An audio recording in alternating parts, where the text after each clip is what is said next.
본 에피소드는 매수, 매도 추천이 아니며 투자의 최종 결정은 스스로 해야 합니다.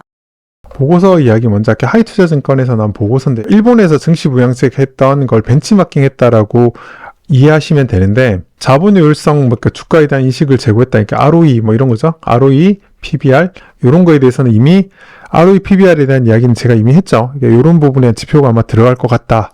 인 거고 기업 지표에 대한 질적 양상 요게 사실 우리나라에서는 제일 중요하긴 합니다.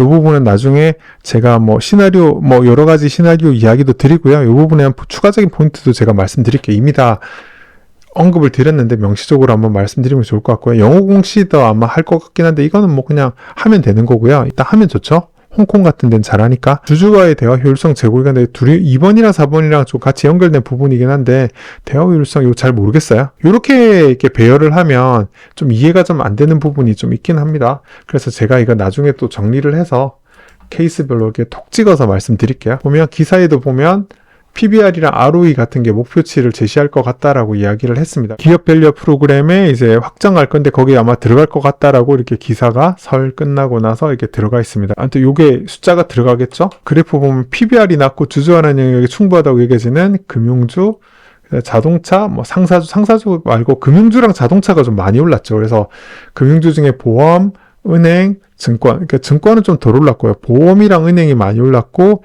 자동차도 지금 많이 자동차라고 해봐야 우리나라 완성차는 사실상 하나밖에 없기 때문에 현대차죠. 그냥 현대차가 오른 거고 그 다음에 보험업종, 은행업종이 좀 많이 오른 상태예요. 그리고 이제 통신 서비스가 좀 덜 올라긴 요것도 나중에 제가 좀 말씀드릴게요. 그러면은 요런 기존 자료를 바탕으로 어떻게 될 것 같냐에 대해서 한번 말씀을 드리면 좋을 것 같아요. 가능한 정책을 제가 쑥 한번 몇 가지 라인업을 해봤어요. 파급력 있는 걸 먼저 넣었는데요. 일단 이사의 주주이익에 충실해야 된다. 요거 있잖아요. 요거 상법 개정안에 해당되는 거죠. 요거를 정책에 들어간다. 그럼 실효성은 굉장히 높아요. 요거는 이사의 주주이익 충실 의무 요거 추진하겠다라고 요게 내용이 들어가면 요거는 아주 효과가 높다. 아주 효과가 높은 정책이 될 가능성이 있어서 파급력이 엄청 큰 녀석인데 이거는 포함될 가능성이 굉장히 낮다라고 봐요.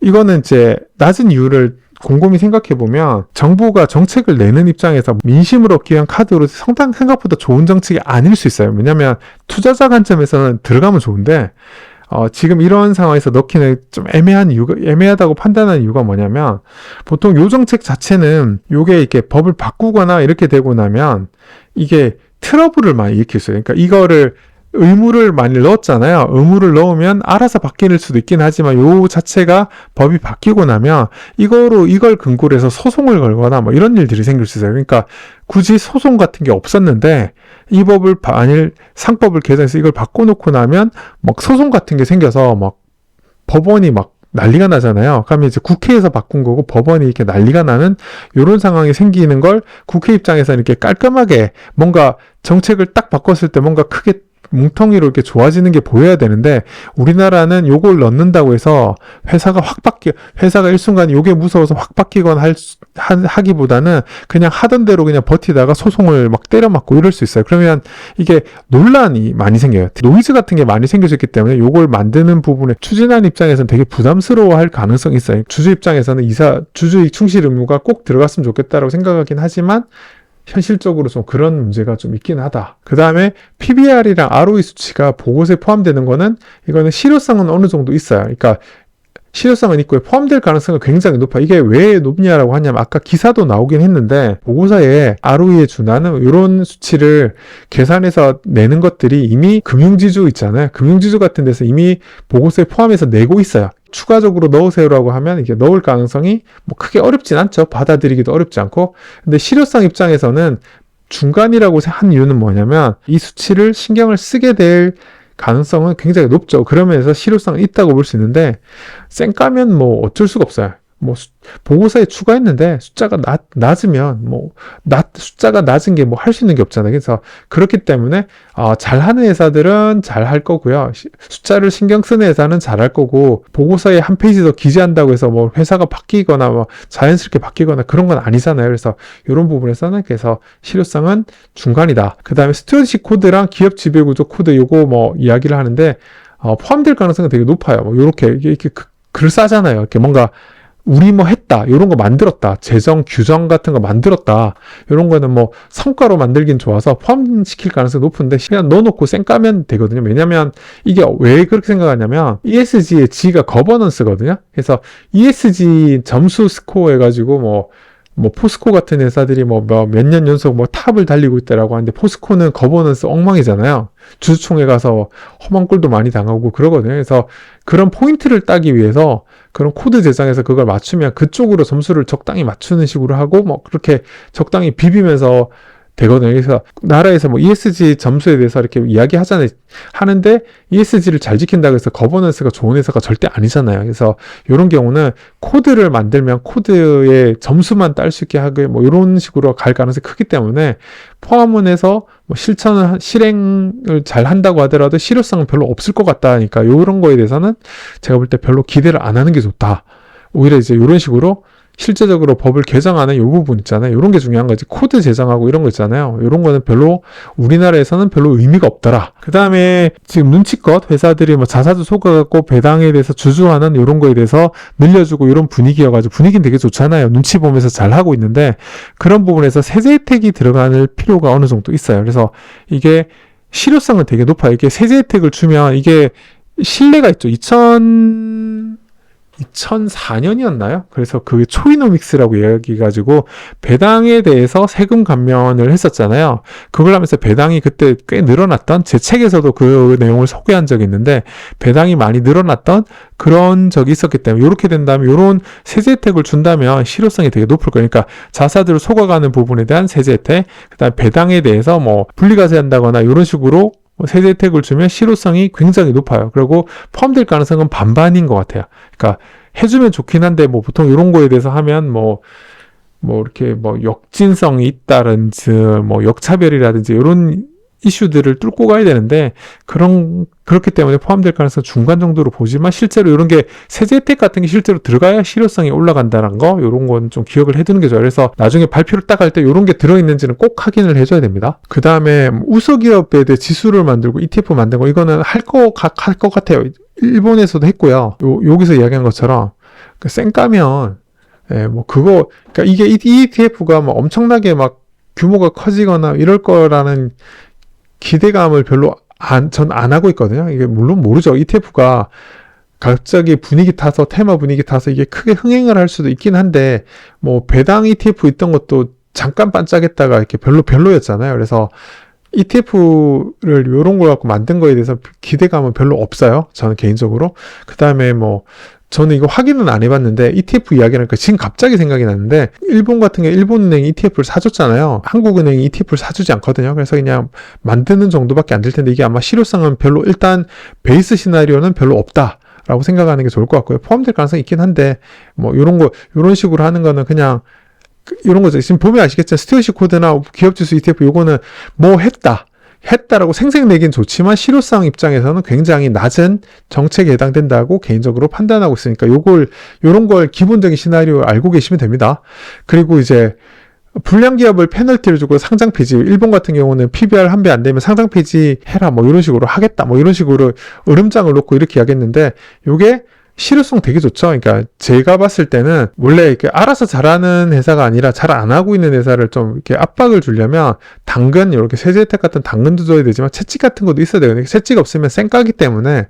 그래서 이런 페널티 같은 걸 있어야 되는데, 이런 것들도 있으면 실효성은 굉장히 높은데 포함될 가능성이 좀, 제가 볼 때는 베이스 시나리오상 낮다라고 생각을 해요. 왜냐하면 이 이유도 낮다고 생각되는 게, 물론 넣을 수도 있긴 한데 낮다고 기본적으로 생각하는 이유는 뭐냐, 아까 첫 번째 이유랑 똑같이 안을 만든 입장에서는 별로 안 좋아할 가능성이 커서 저는 일단 포함 가능성을 낮다라고 일단 보고 있었어요. 근데 이게 발표인데 이게 낮다라고 했는데 이게 들어가 있으면 이런 거는 굉장히 좋은 소식이죠. 그렇죠. 그런 부분에 대해서는 긍정적으로 해석할 수 있는 부분이 있어요. 그래서 저는 기본 시나리오로 대충 한 요 정도 생각하고 기본 시각을 갖고 있다가 실제로 안이 발표되는데 요 시나리오만큼 그대로 나왔다. 그러면 그냥 중립. 중립 정도 개념이고 요거보다 더 좋게 나왔다라고 하면 그때는 이제 좀 긍정적으로 접근해도 괜찮은 거고요. 요거보다 안 좋게 나왔다. 그러면 이제 마음을 비워야 됩니다. 이쪽으로 포트가 있다면 포트를 좀 줄이는 것도 한번 생각해 봐야 되는. 저도 뭐 가봐야 알겠지만 아마 요거보다 안 좋게 나오면 제가 볼 때 요거랑 관련된 포트폴리오는 왜냐면 주가가 올랐으니까 이익 실현하는 걸 적극적으로 한번 고려해 봐야 하지 않을까가 개인적인 생각입니다. 현재까지는. 바다이님께서 우리나라 이사회가 미국처럼 바뀌는 것은 요원한 일인 거니까 좀 많이 갈 길이 멀다고 생각해요. 그러니까 기본적으로 제가 오늘이었나요? 오늘 SNS에서 페이스북에서 다른 유명한 펀드 매니저 분이 이야기를 한 건데, 그러니까 우리나라는 그러니까 기업도 상권 분립이 돼 있다는 걸 우리나라는 개념적으로 잘 모르는 것 같다라고 쓰셨더라고요. 그래서 제가 거기다 댓글로 뭐라고 달았냐면 그게 맞다. 근데 다만 이게 더 심각한 문제는 뭐냐면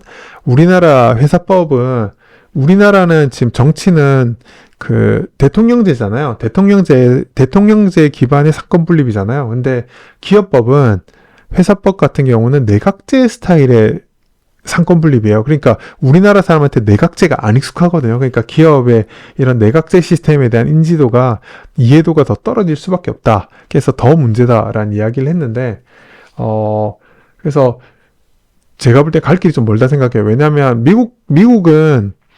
미국은 국회의 힘이 세죠. 상원 하원 있고 미국은 국회의 힘이 엄청 세죠. 대통령의 권한도 막강하긴 한데 국회의 권한도 막강하잖아요. 네, 입법부의 권한도 막강하기 때문에 뭐 입법부가 돈 안 주면 막 셧다운하고 그러잖아요. 정부 셧다운하고 그러잖아요.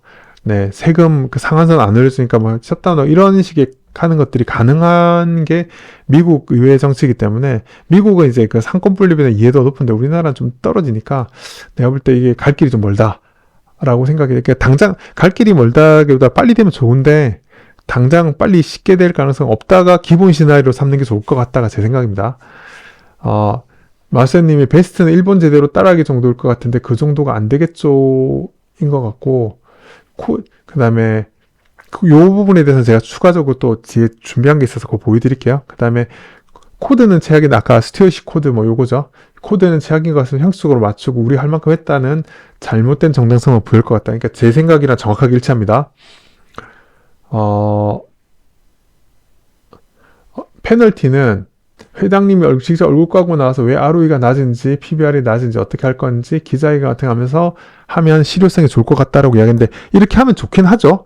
이렇게 하면 좋긴 한데 가능성이 낮은 게 뭐냐면 우리나라는 주주총회 가면 두 가지가 있어. 우리나라는 저런 시점에서 문제가 있는 게 뭐냐면 일단 우리나라는 주주총회에서 이사가 참석할 의무가 없다고 하면서 참석 안 해요.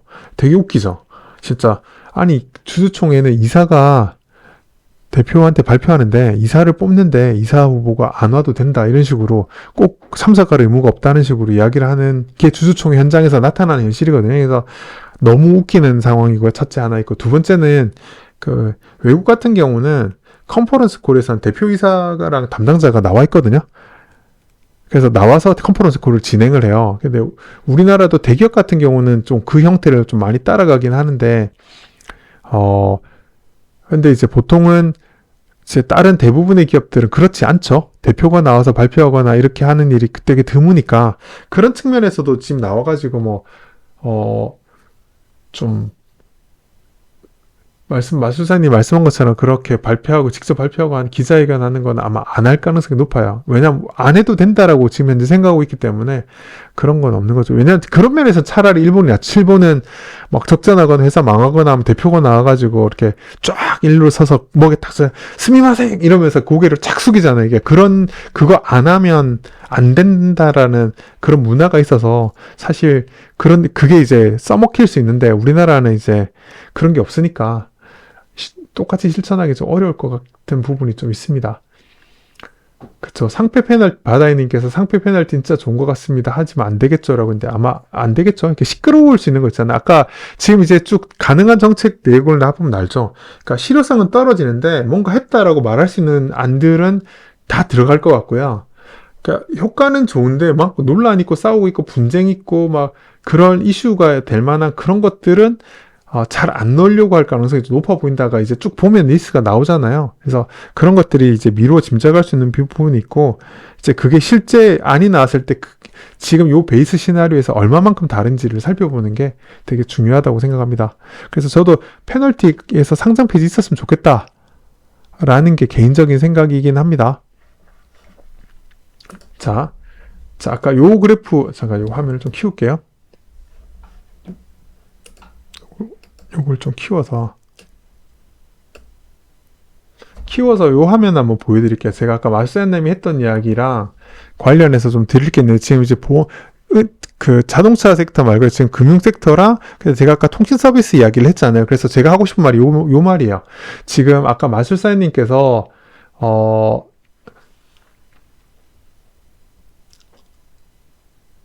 마술사님 아까 이야기를 했던 부분이랑 좀 관련된 것 같은데, 그러니까 일본 따라하는 것 정도만 제대로 돼도 좋겠다라고 한 부분과 관련해서 말씀드리자면, 지금 요렇게 이야기를 했잖아요. 그래서 지금 우리가 관심을 가져야 할 회사 있잖아요.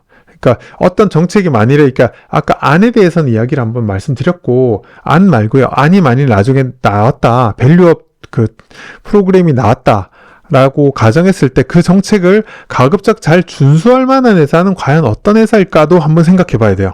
그렇죠. 그래서 이게 지금 섹터별에 대한 이야기를 한 김에 요 이야기를 같이 드리는 거예요. 그래서 정책이 나오면 그 정책을 잘 준수할 것 같은 회사는 뭐냐면, 지배구조가 잘 준수할 것 같은 지배구조를 가지고 있는 회사가 있고요. 그 다음에 정부의 영향력이 좀 큰 내수 규제 산업 같은 경우에는 좀 정부의 영향력이 있기 때문에 이게 좀 잘 들어야죠. 왜냐하면 말 잘 안 들으면 정부 눈밖에 나면 안 되잖아요. 그래서 내수 규제 산업 같은 경우는 이게 가능해요. 그러면 딱 여기서 나오죠. 여기서 은행을 포함한 금융섹터, 내수죠. 내수에서 은행을 포함한 금융섹터, 그리고 여기서는 이게 순위가 약간 밀리지만 통신서비스, 여기도 전형적인 내수 규제 산업이잖아요. 이쪽에서 안을 내면 좀 잘 지킬 가능성이 있어요. 그래서 지금 이미 보험, 금융 쪽은 잘 나갔고요. 통신 서비스 쪽도 혹시 한번 봐줄 필요는 있어요. 그래서 제가 최근에 SKT 배당 발표에 대해서 콘텐츠 만들었잖아요. 그래서 이런 것도 같은 관점에서 한번 유니버스에 넣고 관심을 가질 필요는 있다라는 측면에서 말씀드리는 거고요. 그래서 정부 영향력 규제 산업에 대해서 이미 이야기를 했고요. 그 다음에 진짜 일본이랑 한국이랑 조금 달라요. 지배 구조 스타일이.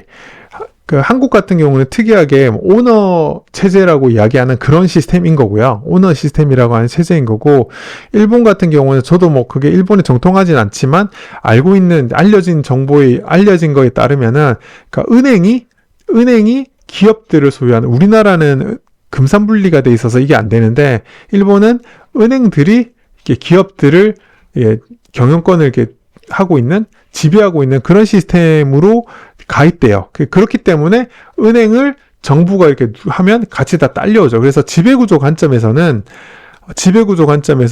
일본이라는 조직이 잘 안 변하고 철밥통이고 느리다라고 하지만, 이런 식으로 정부가 이렇게 밀어붙이면 은행 바탕으로 기업들이 이렇게 깔려있기 때문에 이게 지배구조상 이런 프로그램이, 정부가 밀어붙인 프로그램이 잘 실현될 가능성이 상당히 높아요. 근데 거기에 비하면 우리나라는 대기업들이 눈치를 안 볼 수는 없긴 하지만 그냥 필요에 따라서 쌩까겠죠. 쌩까려면 쌩까겠죠. 그리고 개인적으로 자동차 같은 경우는 수출에 해당되기도 하고요. 그 다음에 자동차 같은 경우는 지금 제가 이야기했잖아요. 컨텐츠에 순환출자 걸려있고, 이게 조만간 상속 이슈가 걸려있잖아요. 그렇게 되면 지금은 이렇긴 한데, 만일에 이게 정책이 나와가지고 자사주 소각을 강제화한다거나 이렇게 해가지고 되면, 이게 순환출자된 거 상속 걸린 게 그렇게 세금을 적게 내고 순순히 잘 넘어가는데 방해가 된다. 예를 들어서 아까처럼 상속세를 줄여주거나 하는 세금 혜택이 있어서 그러면은 오히려 그거는 따라갈 수 있겠지만, 순환출자를 해서 이렇게 상속하는 게 오히려 자사주 소각이나 이런 걸 하면 또 오히려 방해가 되거든요. 그런 걸 하면 욕먹을 각오하고, 어차피 수출 위주니까 욕먹을 각오하고 그냥 쌩까일 수도 있어요. 그러니까 잘 안 지킬 수 있거든요. 정책을 잘 안 준수를, 그런 기업의 특성에 따라서 준수를 잘 안 할 가능성이 있다. 특히 상속에서는 더 민감하죠. 이런 부분들은 좀 어느 정도 그런 기업에 따라서 좀 살펴볼 필요가 있어요. 그래서 오히려 금융 섹터랑 통신 서비스 같은 경우는 정책이 나왔을 때 얘네들이 실천하기 좀 크게 어렵지 않다라고 생각한다면 좀 관심을 가질 필요는 있다는 거죠. 물론 그때 이미 그때 당시에 나왔을 때 밸류에이션은 같이 한번 평가를 해줘야 돼요. 이미 지금 주가가 많이 올랐기 때문에 뭐 정책의 강도에 따라서 뭐 추가 매수하기 부담스러울 수도 있고, 많이 올랐음에도 불구하고 이 정책이 엄청 더 세기 때문에 뭐 지금 매수해도 된다. 이거는 뭐 모멘텀을 하는 사람이든 일단 오르면 안 사는 사람이든 그거에 따라서 판단이 다 다르긴 하지만, 그거는 이제 그때그때 그 안에 따라서 각각 다르게 적용할 수 있다 라는 부분에서 포인트가 된다라는 점 말씀드립니다. 그래서 다시 정리를 하면 그 밸류업 프로그램이 나올 만한 것들에 대해서 이야기를 하자면, 생색내기 좋은 것들이 들어가고 그다음 민감한 것들은 좀 덜 들어갈 가능성이 좀 있다. 그래서 그게 어느 정도까지 들어갈 거냐에 대해서 유심히 잘 살펴보는 게 필요하다가 하나가 있고요. 두 번째는 그런 안이 나온다면은 구조적으로 지배구조 관점이나 아니면 뭐 정부의 영향력이나 이런 관점에서 정부가 발표한 정책을 잘 준수할 것 같은 회사와 그렇지 않은 회사, 섹터 뭐 이런 것들을 좀 잘 구분을 해서 접근하는 게 필요하다. 이 두 가지가 핵심적인 포인트가 될 것 같습니다. 이 정도 정리하면 괜찮나요? 네.